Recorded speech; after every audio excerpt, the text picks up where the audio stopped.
бандиттарга каршы күрөш кызматы 2023-жылдын 6 ай ичинде өтүлгөн өткөрүүгө даяр. Кет тур.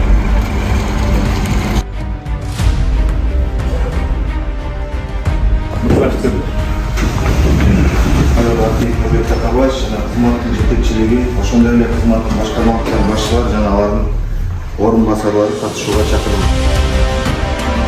Кеңешмесин ачык деп жарыялауга уруксат этиңиздер.